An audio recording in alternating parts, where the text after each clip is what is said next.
Good afternoon, everyone. Thank you for joining us for today's program. We will begin in just about 2 minutes. Hang tight. We'll be right back.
Welcome, and thank you for joining us for Ask Me, our educational webinar series. My name is Steve Goklowski, Vice President of Care Services for the ALS Network. I want to thank our presenting sponsor, ALS News Today, and our accessibility and inclusivity sponsor, Shianogi, as well as our mission benefactor families and everyone who helps support our programming. Programs like this one, as well as the services we provide, are made possible through these generous donations. We're going to present to you a brief message about our presenting sponsor, ALS News Today. The audio is a bit low, so you may wish to turn your volume a bit up. There are captions in case your volume is already at maximum level.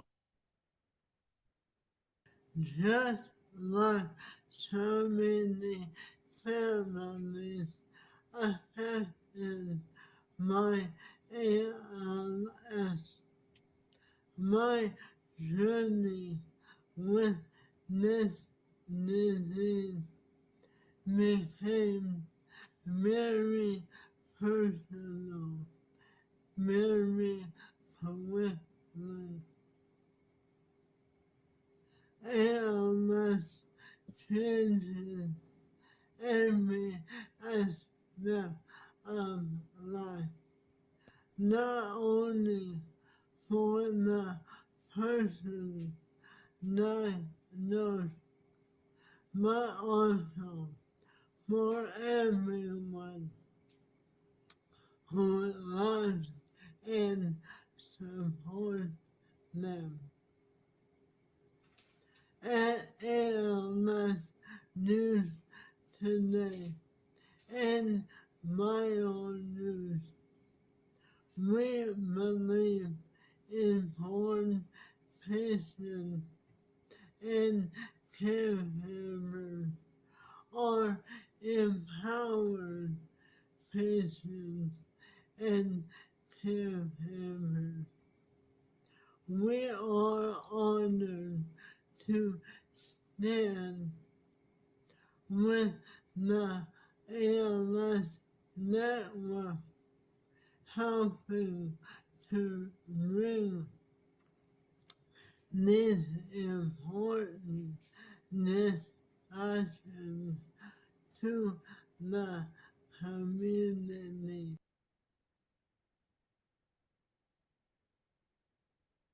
Now and always, we want to ensure that you know that the ALS Network offers a menu of services free of charge to people with ALS and their families. Please know that if you need a piece of equipment loaned to you, emotional support or counseling, assistance with finding home care, help understanding insurance benefits, guidance in finding an ALS specialist for care or a clinical trial, or just someone with expertise to answer any other questions about the disease, the ALS Network is here for you. Our committed staff, who are locally based in California and Hawaii, provide high quality, personalized, and local services. We also fight on the legislative advocacy front and build our growing research program. We are your local team, and we are glad to provide multi-layered support. To learn more about the ALS network and programs and services we provide, please visit www.alsnetwork.org for more information. Today's program will be hosted by Dr. Sarah Doherty, the ALS Network's Senior Director of Research. I'll now pass it over to Dr. Doherty, who will introduce our guest speakers. Take it away, Sarah. Good afternoon, everyone. Thank you, Steve. Thanks all of you for joining us today. Our program today is going to provide an overview of the FDA's patient-focused drug development, as well as an overview of the FDA's Act for ALS related activities and other ALS-specific initiatives. I'm so pleased to introduce Robin Bent, who's the director of the Patient-Focused Drug Development Program in the Center for Drug Evaluation and Research at the USDA, at the U.S. Food and Drug Administration. Ms. Bent also serves as the FDA representative to the Management Committee of the Internal Council for Harmonization.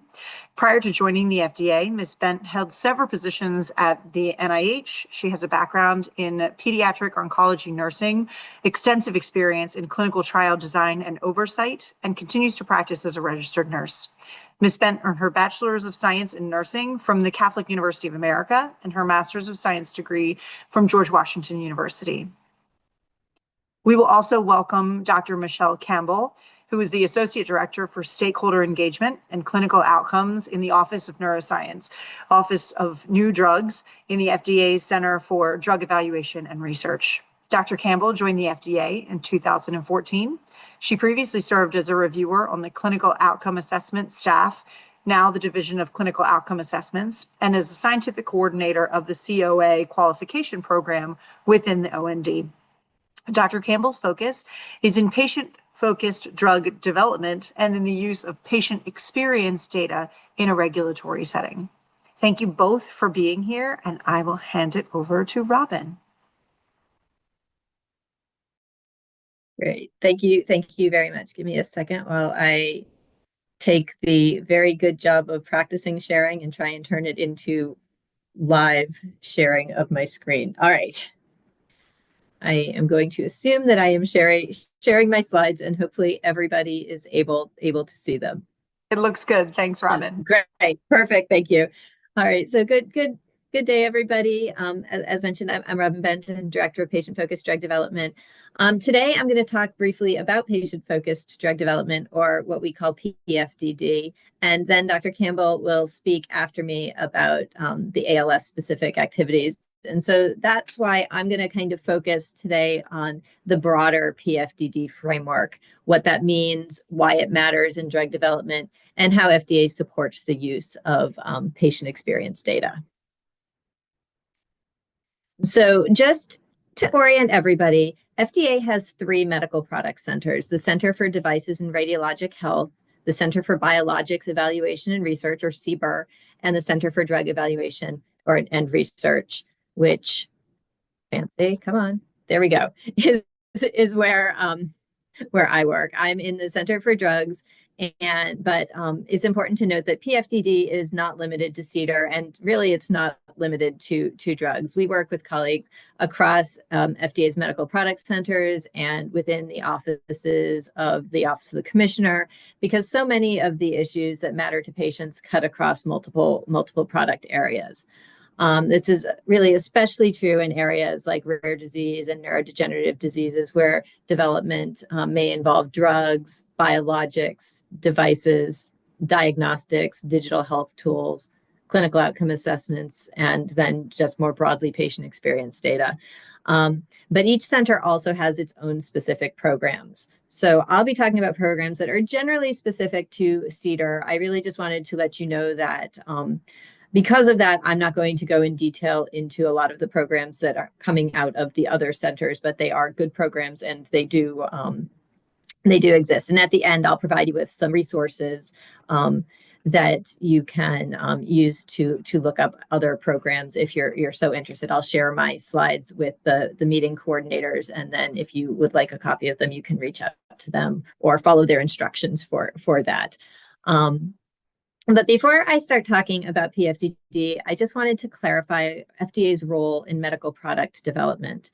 Because it's important to know that FDA does not develop drugs and FDA does not conduct most clinical trials. Sponsors, such as drug companies, biotechnology companies, academic investigators, or other developers, are really responsible for developing products, conducting studies, and submitting data. FDA can't mandate that a company develop products for a specific disease, even when we know there is a significant need. However, that is not in any way to imply that FDA just passively sits by. FDA plays an active role throughout development by providing scientific and regulatory feedback, reviewing study designs, monitoring safety, issuing guidance, supporting development tools. We fund targeted regulatory science. We participate in public-private partnerships to advance medical product development. And then, of course, in the end, or in the middle, I guess, we evaluate whether the evidence submitted supports an approval for a particular product. And so this active role is particularly important in rare diseases where patient populations may be small, the natural history may be poorly understood, endpoints might be difficult to develop, and traditional trial approaches may not always fit well. And so FDA has several programs and activities intended to facilitate rare disease medical product development. For example, the Rare Disease Endpoint Advancement Pilot Program supports engagement with FDA on novel efficacy endpoints for rare disease therapies. We have a program called START that provides selected rare disease sponsors with more frequent advice and enhanced communication on development issues such as clinical study design, choice of control group, patient population, non-clinical information, and product characterization. We also have, of course, the Rare Disease Innovation Hub, which supports cross-center collaboration. And of course, the Office of Orphan Product Development administering grants that support clinical trials and natural history studies for rare diseases, and the Rare Neurodegenerative Diseases Grant Program, which supports work related to ALS and other rare neurodegenerative diseases. And so this slide now just kind of shows the general drug development process. And drug development usually moves from discovery and early research to preclinical studies, to clinical trials in people, to FDA review of a marketing application, and then, of course, to that post-marketing safety monitoring if the product is approved. And so obviously not all compounds that a company develops will make it all the way through this process, and that can be for a number of reasons. But the reason that I'm showing this slide is that patient input can really be useful throughout this process. It's not only relevant at the end when FDA is reviewing an application. Oops, sorry, I hit the wrong button. There we go. And so patient input can help shape early development questions, identify questions that matter, inform endpoint development, improve trial design and reduce unnecessary trial burden, and provide context for FDA's benefit risk assessments. And this is one of the main messages of patient-focused drug development, that patient input is most useful when it's incorporated early enough to shape the drug development plan or drug development program and throughout. But now let's talk a little bit about what we mean when we say patient-focused drug development. And so here, FDA defines patient-focused drug development as a systematic approach to help ensure that patients' experiences, perspectives, needs, and priorities are captured and meaningfully incorporated into drug development and evaluation. And again, the key point is that FDA or PFDD is about medical product development as a whole. It's not just about FDA, and it's not just focused on FDA. It's really critically important that we have buy-in and incorporation of PFDD by sponsors, researchers, and clinicians, because patients and caregivers have knowledge that we don't have. You all know what it's like to live with a disease or a condition, what symptoms, impacts, burdens, and trade-offs matter to you.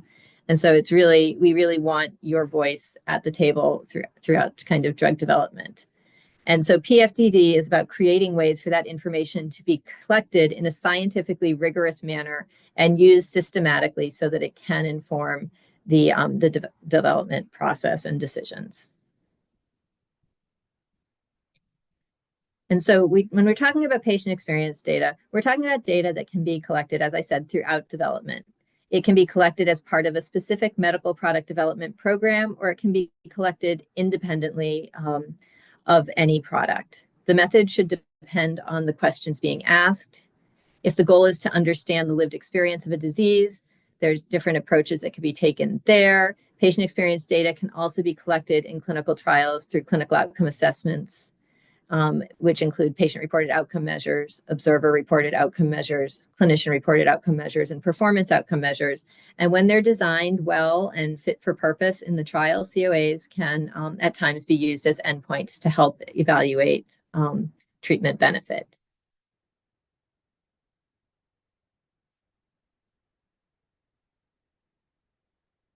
This slide shows where we think patient input can affect development. Patient input can help identify the outcomes and burdens that patients and caregivers report are important. It can help sponsors better design studies. It can help with recruitment and retention. It can inform, again, patient-centered outcomes. And patient preference information can help inform benefit-risk trade-offs. Patient experience data can also help inform communication with patients and providers. This is where PFDD really becomes practical. It's not enough to say that patient input matters. The question is really how that input changes the development program. And this is why early input is really so important. If a protocol is already finalized, there may be limited ability to make meaningful change. If patient input is incorporated earlier, it can help shape what's studied and how that study is conducted. Here is a timeline of different patient-focused drug development activities. I'm not going to walk through every item on this timeline, but I wanted to include it to show that PFDD has really evolved over time. We began our work with more structured listening activities, including FDA-led and externally led PFDD meetings. Over time, we've kind of expanded into methodologic guidance, clinical outcome assessment work, patient experience data efforts, and broader efforts to improve how patient input is used in development and review. The point is that PFDD has moved kind of beyond whether we should listen to patients. Of course, we should, and we do. The focus now is on broadening to include how to collect patient experience data well, how to use it appropriately, and how to connect it to development decisions. One important place where patient experience data can matter is benefit risk assessment, where FDA evaluates a drug. We look at the evidence of the benefit, the risks, and the seriousness of condition, and the available treatment options and uncertainties that remain. Patient experience data can help provide context for that assessment. It can help FDA and sponsors understand the disease burden, the treatment burden, and the outcomes that matter to patients and how patients think about the trade-offs between those. Patient input does not replace evidence. FDA still needs the evidence about whether the product works and what the risks are. Patient input helps us to make sure that the evidence is interpreted in the context of what patients experience and what they value. PFDD meetings and externally led PFDD meetings are one way patient and caregiver perspectives can be collected. These meetings can help identify symptoms, daily impacts, current treatment experiences, and what patients would look for in future therapies. They can also help sponsors and researchers think about possible outcomes, endpoints, and study designs. And one thing that we do at FDA is that we maintain a website with condition-specific meeting reports and other information related to patient experience. These reports are not just records of past meetings, but they're active references that are used by drug developers, researchers, patient organizations, and FDA staff. We've also developed the PFDD Methodologic Guidance Series. These guidances are intended to help stakeholders collect and use patient experience data in ways that are systematic and useful.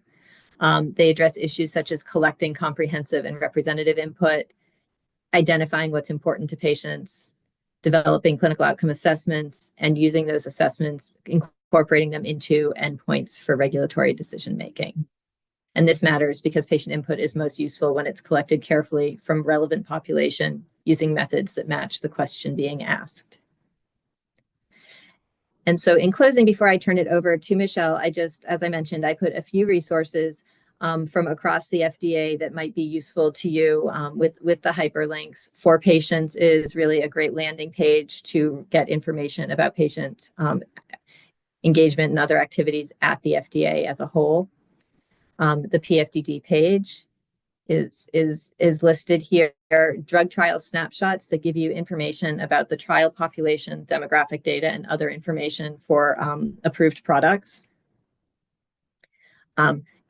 About drugs at FDA allows you to look up specific reviews. So and to read the assessment that the CDER reviewers made about a drug when it's approved.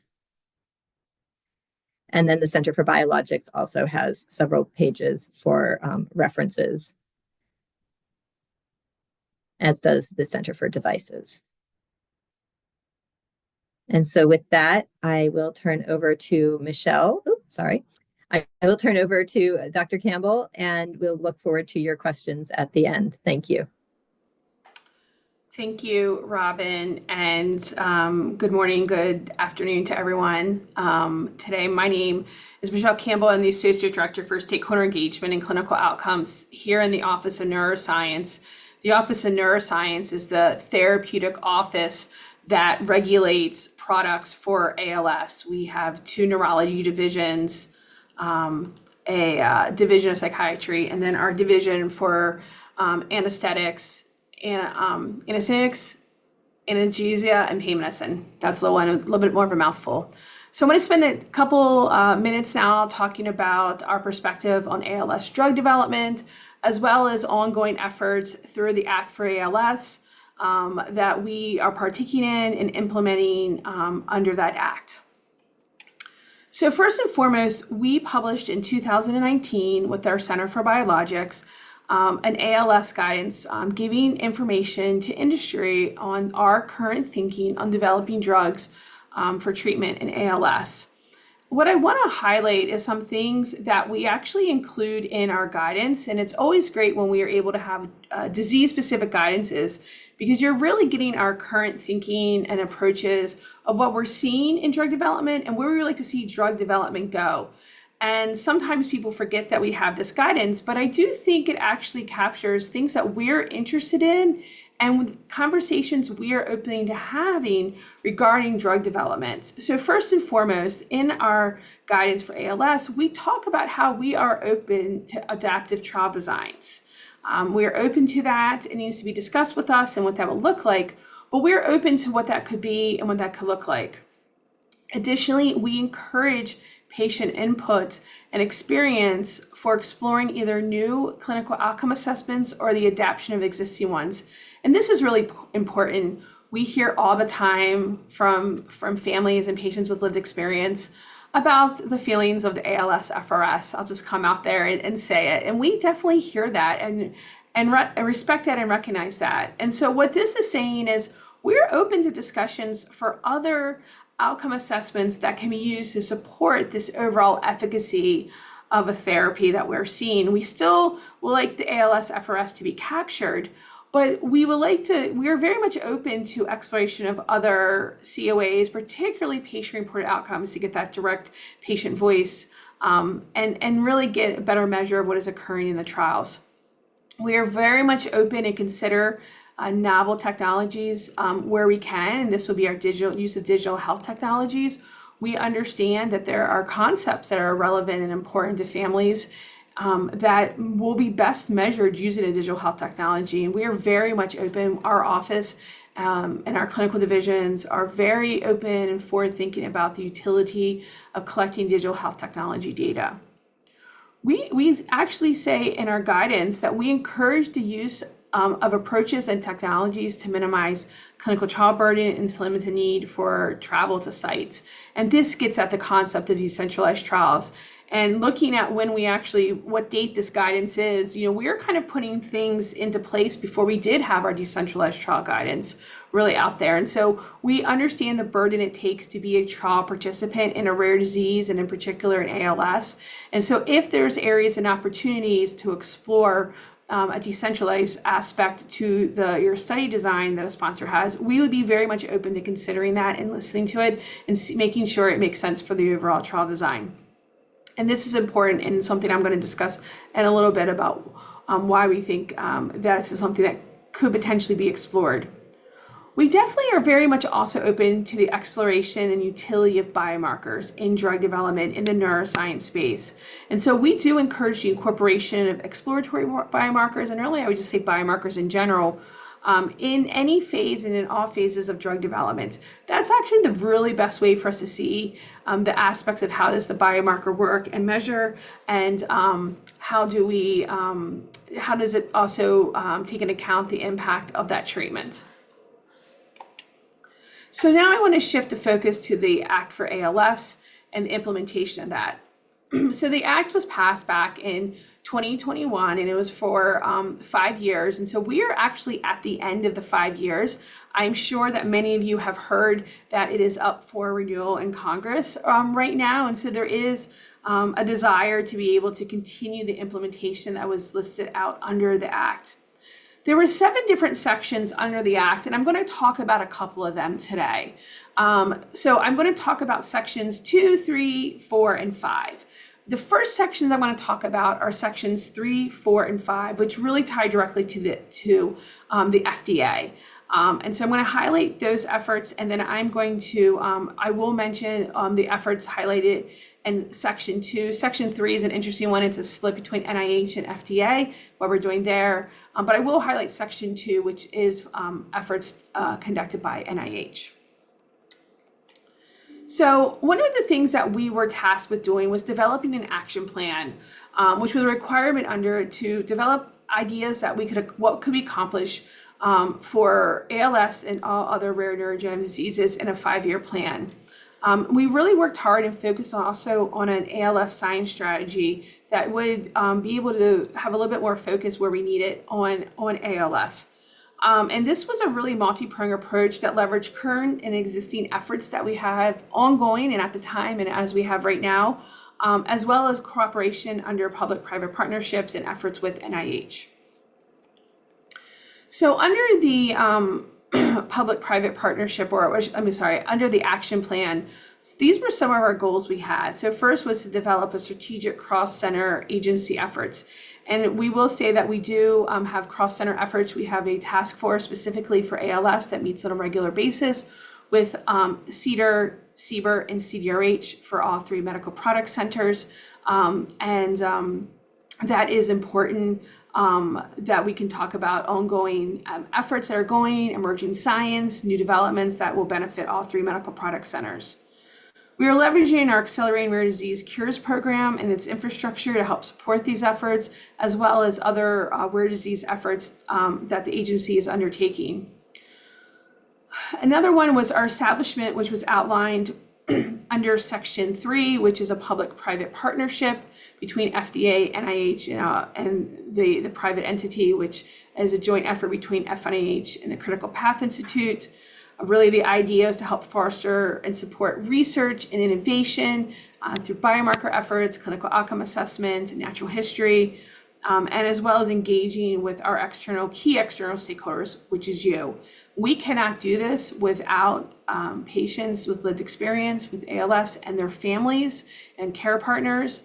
You are the most important stakeholder in all of us. And so we do definitely take that into account and have efforts with specifically with that and making sure that patients with lived experience and or their care partners are included.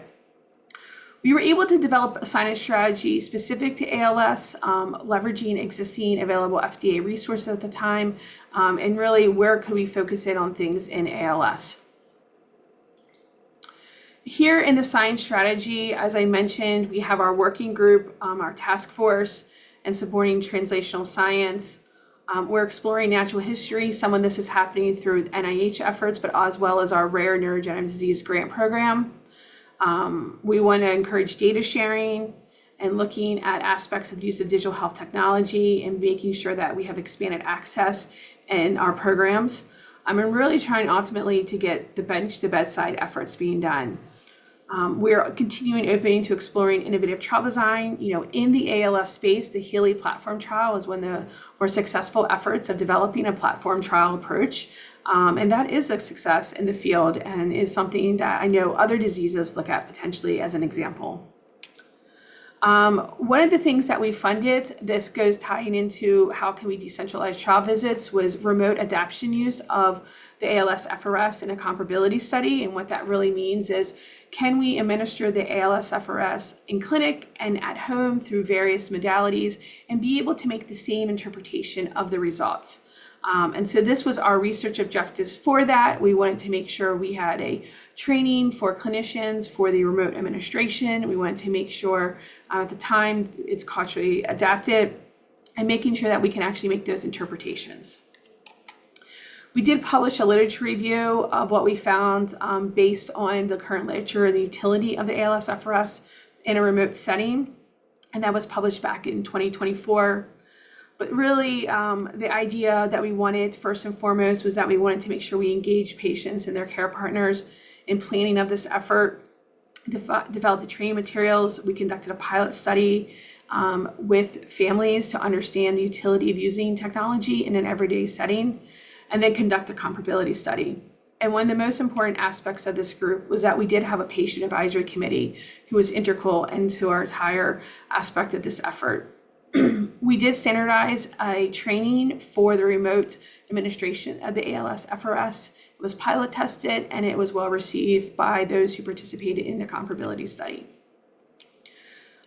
We did, as I mentioned, some pilot testing. We did interviews with patients with lived experience as well as care partners and clinicians.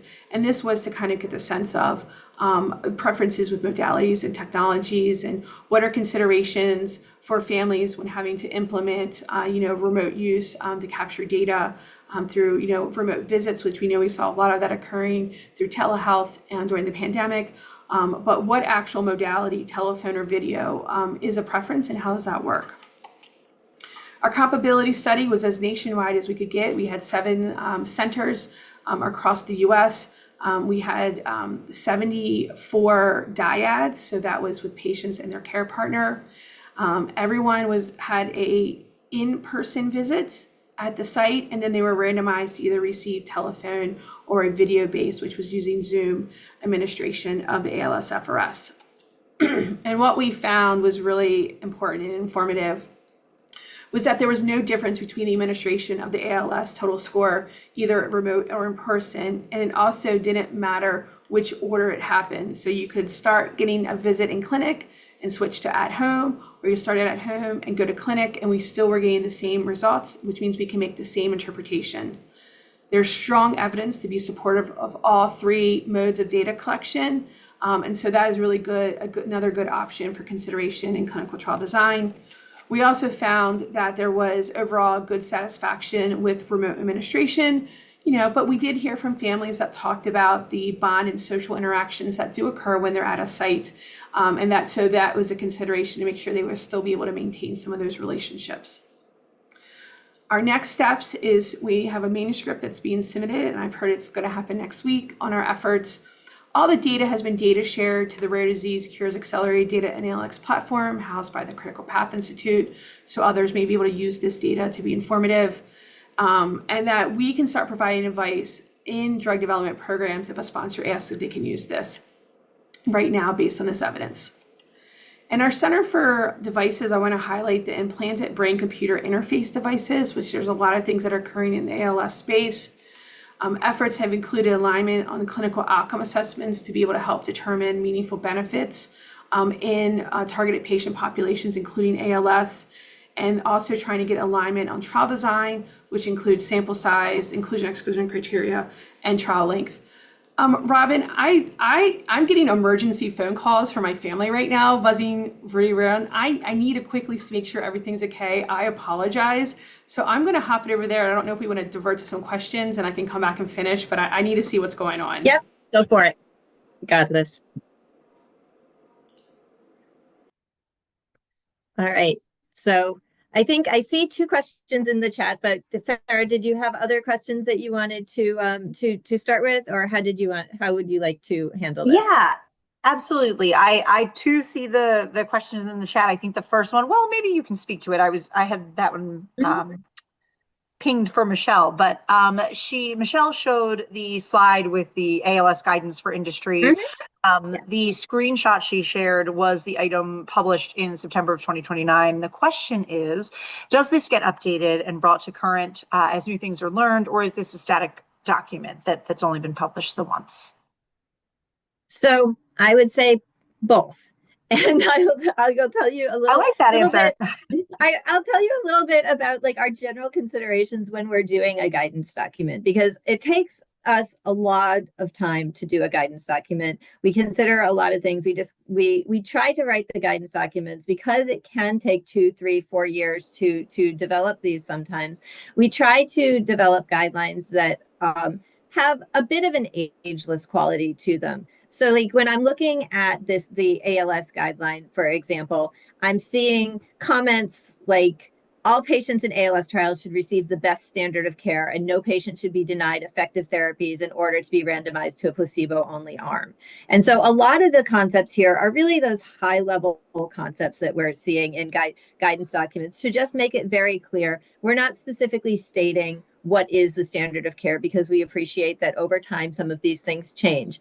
The same with, there's a comment, sponsors should also consider adaptive designs, including the use of Bayesian features and enrichment strategies and things like that when we're talking about trial design. So again, we're not kind of saying this is a really cool design, you should use this design. We're saying kind of consider the design that works for your trial. Different designs work, you know, for different, even if you're studying the same condition, depending on how the drug works or how you think the drug is going to work, you may just have may choose different trial designs.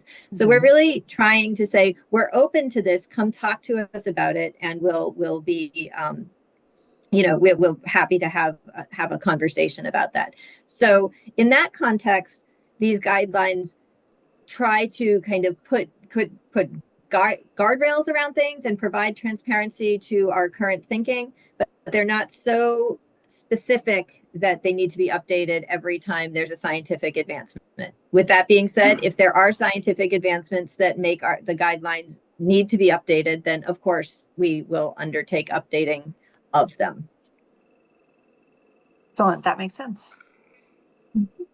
Michelle, were you ready to hop back in, or we can keep going? I am really ready to hop back in. Thank you guys so much for accommodating me. Absolutely.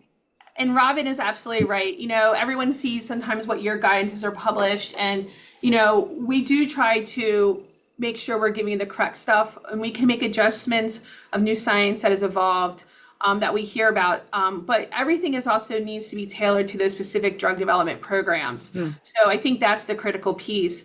And so we have to think back and say, is there new science that we need to add in here at the time to do it with ongoing efforts? But I went back, I end up rereading this guidance a lot. I talk about this guidance a lot because I think people don't realize there's something there. And I go back and reread it. I reread it before today, and I was like, you know what? These are still the same advice we're giving right now. And I'm hoping you're hearing and reflecting with some of the things that we're going to talk about.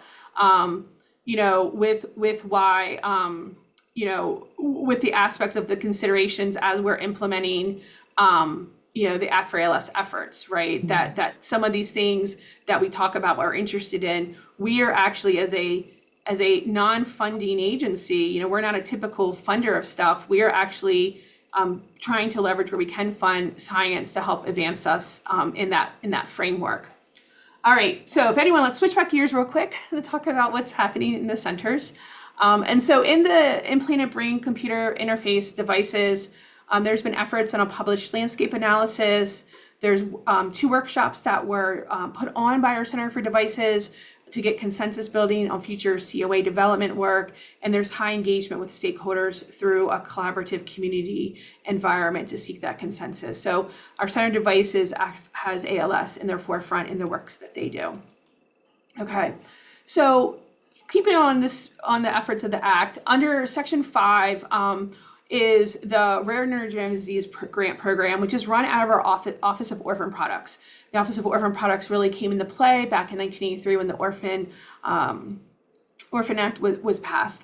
And they have been a funder. Again, FDA is not a natural grant funder agency. That's typically what we think of NIH as. But they have been funding natural history studies and rare diseases and other things for some time. But under the Act, they actually called out specific money for rare neurodegenerative diseases. And so since this inception of this funding that came in, I'm going to spend the next couple slides showing what we have funded. And a lot of the focus has been in biomarker work and natural history studies in ALS, as well as some other neurodegenerative diseases as well. So here in 2023, we had a lot of biomarker work happening, some in ALS, more biowork, particularly in the genetic-based familiar ALS programs, another biomarker study. So you see a lot of things in biomarker study efforts and natural history efforts ongoing. I want to make sure I didn't lose. Okay, my cut and paste may not have worked as well as I thought. And then in that first year, we did do our efforts with doing that adaptive study in 2022. In 2024, we shift a little bit more to another biomarker study. Again, this is all based on funding. So the different disease was announced. In 2025 and in 2026, the focus is shifting more to clinical trials in diseases. And so this is one of the funding for 2025. And then in our colleagues in the Office of Orphan Products has said that the review for the 2026 stuff is currently ongoing. But this is the impact of the grants that come out of these programs. We are seeing efforts by looking at clinical trial design, decentralized models, developing COAs, looking at biomarkers, disease progression. We have natural histories. This all fits the paradigm of things that we need to help support the evidence that we're seeing and tell the story of what we're seeing in drug development, which is how are we looking at natural history and what does progression look like? How does a biomarker work, not only in the natural history, but when we do implement it with a therapy? Do we have opportunities for decentralized trials? And as always, our clinical outcome assessments, which are used to support our clinical trial endpoints, are critically important. So really, these grant efforts is trying to capture and support efforts that really are critical to overall good drug development. So I'm going to switch over to our public-private partnership effort that is funded with the Critical Path Institute. And this is a triphasic group of different groups. And so we have the Critical Path for Rare Neurodegenerative Disease efforts. We have AMP ALS, which is through the Foundation for NIH. And then we also have this all ALS natural history study that NIH has funded that is nationwide. So this is a very collaborative effort between three very different partners to work together and try to really advance the science when it comes to ALS. So some of the priority needs that have come out is really streamlining access to good data. And so by data sharing and making sure that data is put in a standardized approach, data can be analyzed through different users to really help build the knowledge to help be informative for either identifying gaps where we need more information and or help inform clinical trial design. We know we need improvement in clinical trial assessments, and we have been focusing on that.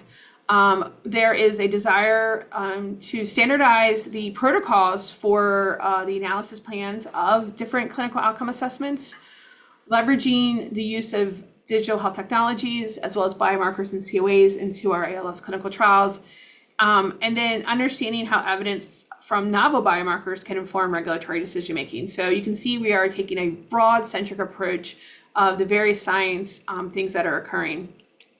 So one of the things we're trying to do is trying to standardize how the ALSFRS and then respiratory function is standardized in terms of standard operating procedure for the analysis of this data. One of those considerations, and this effort was with experts in statistics and actually in the disease space and industry as well about what is the need for that standardization for the analysis of data and what are these interpretations that can be made.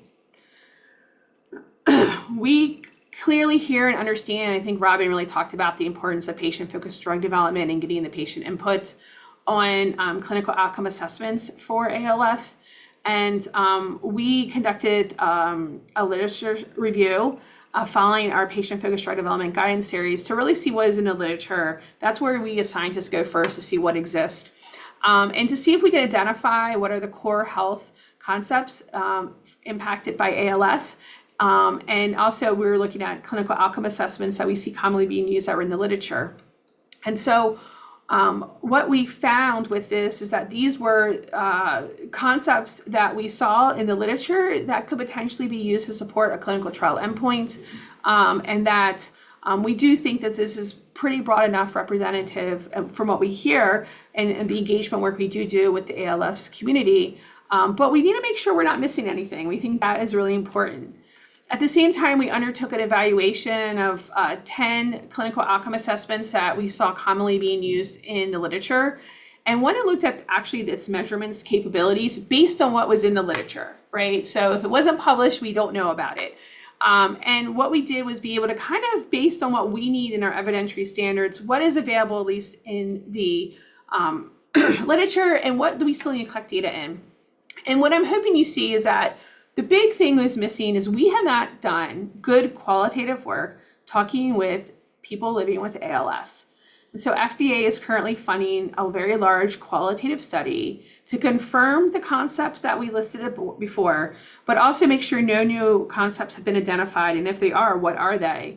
But as well as looking at some of these scales to see about what do patients think about, people living with ALS think about these items. Does it make sense for them, for their lived experience? Do we need to make changes to directions and understanding? We're hoping that by doing this effort, we'll really fill this gap and unmet need on the qualitative aspect.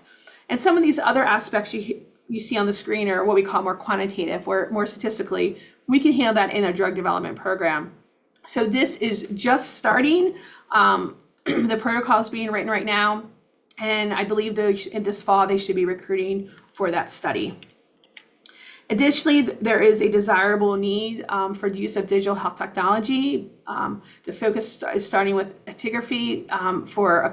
We're unsure yet because it's so early with the data what the context of use will be. Could it support a biomarker? Could it support more of a COA type measure? And so right now there's a curation of ALS natural history study that has captured digital health technologies and trying to put together and pool a voluminous amount of data from these technologies into something that's interpretable and that makes sense to what we know about the current progression of ALS and how could this digital health technology data be informative. This is a really great working group. I'm always enjoying joining these calls because we have some really great experts in not just ALS, but ALS and the use of digital health technologies, really great technology folks, as well as the need to other complementary expertise to help with this. And so I'm hoping we will be starting to see even more movement than there is now in this space. So I'm kind of going out of order of the act. This is from, and so some of these slides are from our June 5th webinar we did, but this is from NIH. And so NIH has two sections for them. Section 3 that I just mentioned is our public-private partnership, but they also have Section 2, which is grants for research on therapies in ALS. And this is specifically grants that allow for expanded access for individuals that may not be eligible for clinical trials. And this would be a grant that a drug sponsor would be the ones who would be applying for this grant to get this money. So FDA is the ones that we are the ones who that give permission for expanded access to happen. A company says they want to give expanded access, so we get these requests, and we approve these requests about 95+% of the time.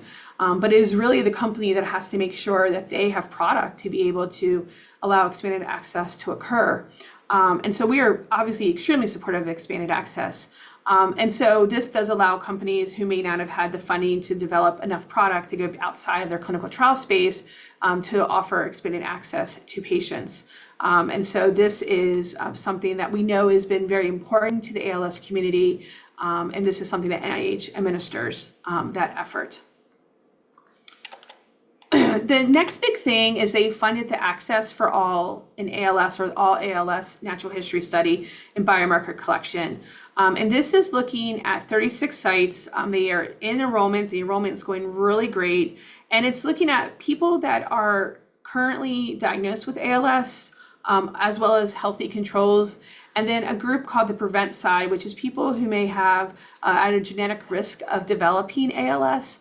And they are collecting various clinical outcome assessments and biomarkers throughout over a I believe it's 2 or 3 year time frame. So as you can see, this is where all the sites are, and these are where across the U.S. And you can see that it is diverse and representative. And this has been really ongoing efforts. I just heard an update at 12 o'clock today that efforts have really been going great in the recruitment side, and they've got a lot of good first year data collected. So this was as of the end of May. You can see they've got about 1,600 participants enrolled. They have some fully remote participation. They're now doing a sub-digital health technology study within it. And you can see that they're collecting a lot of blood and CFS samples to look at a lot of that biomarker aspect. So we are really excited about this. There's a lot of great biomarker exploration work happening under the Act for ALS, specifically with the NFL and TDP-43 and its potential use as a biomarker, and how does that actually inform us about the disease progression and or impact of a therapy. So a lot of things are happening in that space. And so all the data is being shared in every which way, and I want to make sure we have time for questions. So I am going to just say that FNIH is part of this, and this really repeats a lot of the themes that we've been talking about. So it is a really harmonized effort across NIH, FDA, and our public-private partnership partners to really make sure that we are collecting the best science that reflects the current lived experience in ALS. So we continue to support the advancements of development in medical products for our rare neurodegenerative diseases in ALS. We are leveraging existing rare disease efforts to support our action plan. If the next renewal of the Act for ALS happens, we will be updating the action plan going forward. But we are waiting for that renewal to happen, and we want to be able to expand to more rare neurodegenerative diseases. ALS has been a great disease for us to learn from, and we will continue to focus on ALS. But we do have some other diseases that we can take a lot of these learnings and help inform as well. And so I'm going to stop at that and turn it back over to the team so we can get to, the important things, which is the questions. Thank you so much, Michelle. That was fantastic information. I feel like, though I'm quite familiar with some of these pieces, I always learn more when you guys are talking about it. So thank you for coming in and joining us today and giving us these updates. And we're going to start, I think, in light of some of the recent updates, including that the Act for ALS reauthorization is now scheduled for consideration on the House floor this Monday, July 20th, which is a major milestone. So we're going to focus on some of those Act for ALS questions to start. The first here being and you spoke about this, I think, just a minute ago on the last slide, but what is the FDA's plan to update the 5-year plan under the Act for ALS? Can you speak to that? So I think we definitely know, we've obviously seen what's being proposed as well. And so we know we will have to update it. And so I think we are starting to think about what that will look like, right? So we do have a lot of learnings from this last 5 years. We have, and that is just including what is actually kind of feasible in the space, in the landscape we are in science, right? And so we definitely we definitely are trying to make sure we can be as broad and informative as possible. I will say that a lot of the other rare neurodegenerative diseases also ask for, don't forget us too, along with, they would like some thoughts about them in the action plan. I do think that when we put our action plans forward, we do think about all rare neurodegenerative diseases, and ALS is obviously a good one to help us ground us in a lot of learnings. And so I do think things that we would want to carry through is definitely in the, big things is going to be biomarkers, clinical outcome assessments, and digital health technologies. I don't think we're going to not work forward in that space. I think the efforts that are happening in the pre-competitive space through the public-private partnerships really shows where some of that is. And so I do think some of these learnings from the public-private partnership where maybe we've identified gaps or where there's areas where we can implement things now into drug development, right?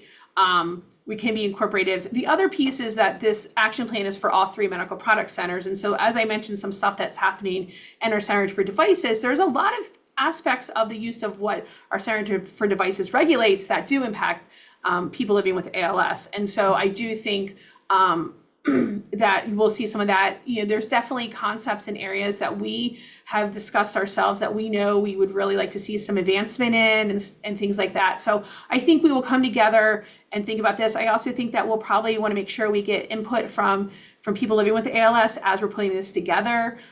Last time we did do the action plan, we did have a public webinar that we were able to inform people what it was, and we got a lot of comments and questions about it that we definitely try to take that public input back to incorporate into things. So we know that if it does pass, and I know it's up for, I think it's in the Senate now, we understand that, and we already are starting to think about what the next one would look like. Excellent, thank you. And I saw actually there was another sort of one of the other pieces of the Act for ALS. The question was regarding whether all ALS is collaborating with the all FTD study. And I saw that there was an answer typed out. Yeah, I wrote the answer. So the AFTD patient group, as we know, with some of the genetic familiar aspects of both ALS, particularly the C9 population, and then some of the genetic-based FTDs, they are part of these efforts. And so they have good advocation in these conversations, and they continue, I will say, to advocate for the FTD community about what they're collecting, particularly in that prevent side of the natural history study and what kind of information, particularly on that biomarker front, right? Where's there overlap? There's, I think a lot of people where we have the genetic aspects where there's potential overlap with biomarkers, and with the NFL, both NFL and TDP-43, I know particularly TDP-43 is of interest in the FTD community. I think they're trying to glean as much as possible. So while they are 2 separate natural history studies, I think there is trying to be lessons learned from, I would say, particularly in the biomarker space, of what can those lessons be learned and can they be cross-pollinated to each other. Excellent. That makes a ton of sense. It feels like a nice spot to be able to add some efficiencies as well. Why not learn from all of it? Another question, I guess more maybe closely connected to the patient-focused drug development sort of side of the FDA piece. How strongly does the FDA weigh patient or care partner outcome measures compared to biomarkers or imaging outcomes? Of course, I imagine there are considerations for all of that, but is there a system in which you're able to compare inputs from those different modalities? So I'll start and then Robin will correct me.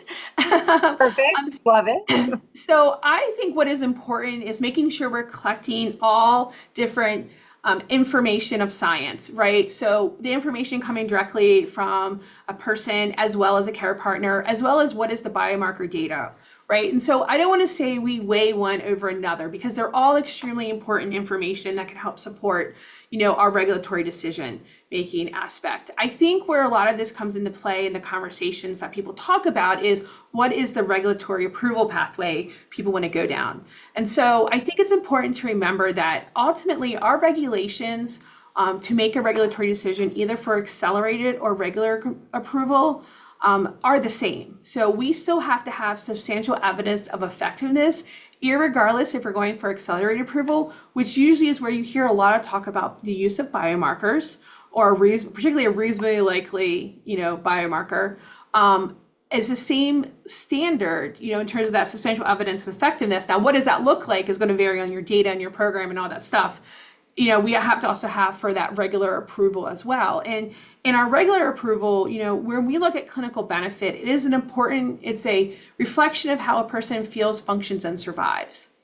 And we know that, our biomarkers don't always reflect that per se. And this is where biomarkers can sometimes be actually formative there's a whole bunch of different types of biomarkers. And so there may be actually more useful information from different types of biomarkers versus always trying to go down that surrogate pathway, because the evidentiary bar for a surrogate is extremely high for that.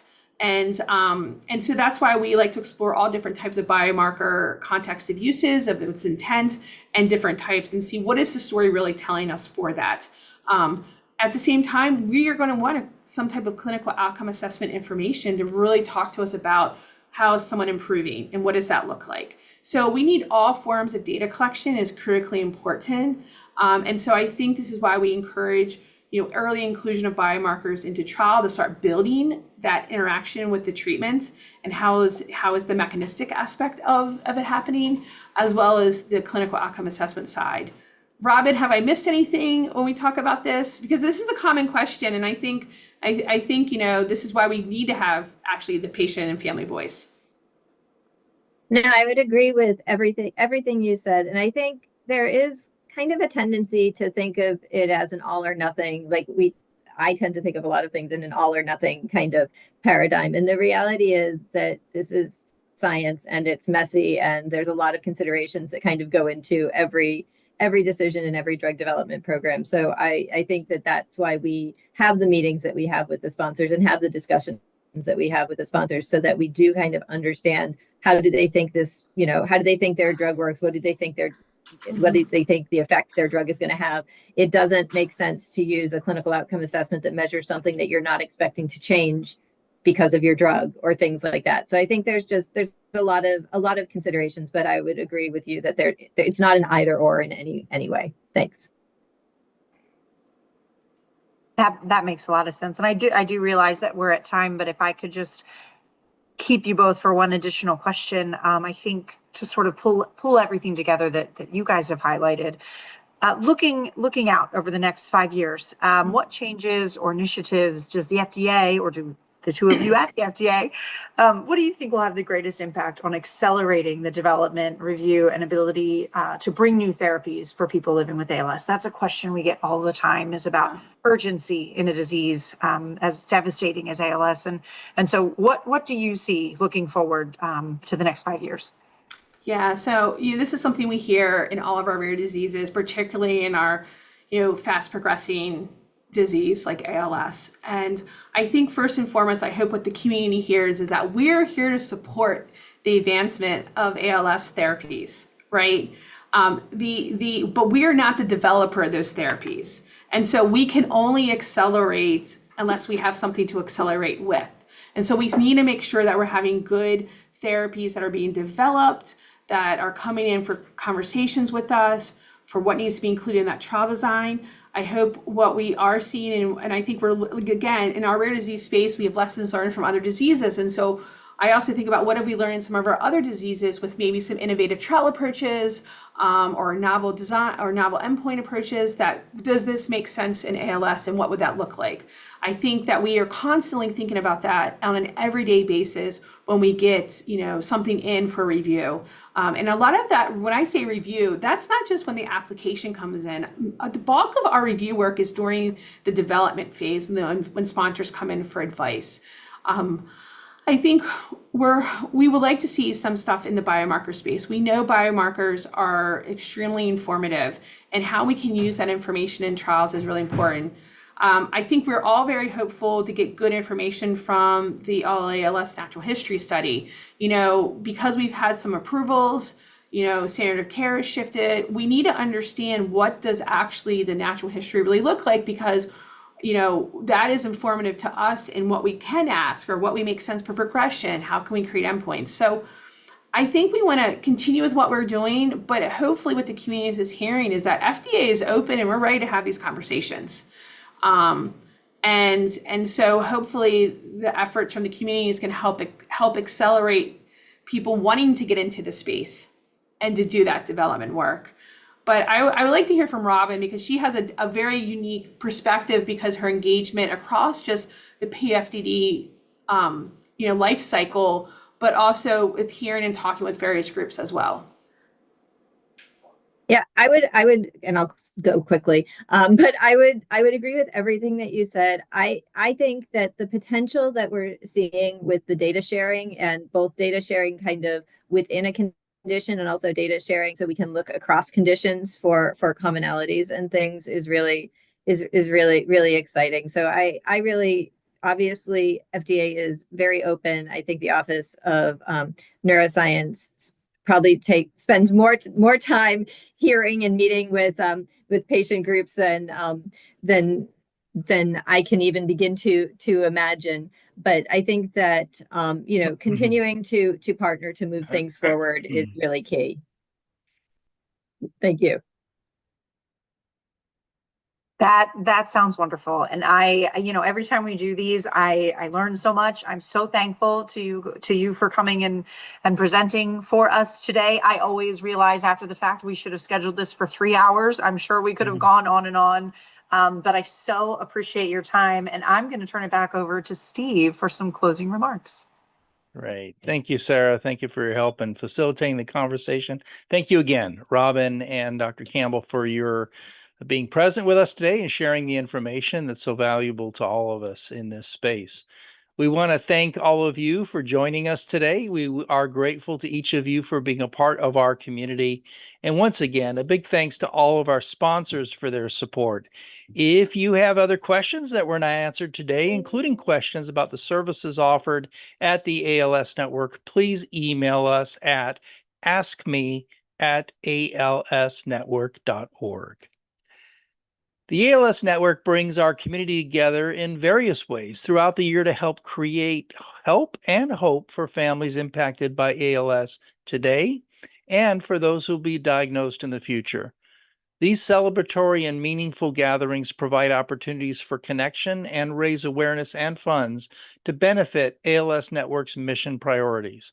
Please visit events.alsnetwork.org to learn how you can join us. As you know, philanthropy fuels everything we do, and we are grateful to the generous donors who make gifts of all sizes throughout the year, including contributions through an estate plan. To learn more about how you can support valuable programs like this one, please visit our website at give.alsnetwork.org. And please watch for the short survey on today's presentation that you will receive via email in order to help us plan for future programming. Thank you again, and we will see you next time.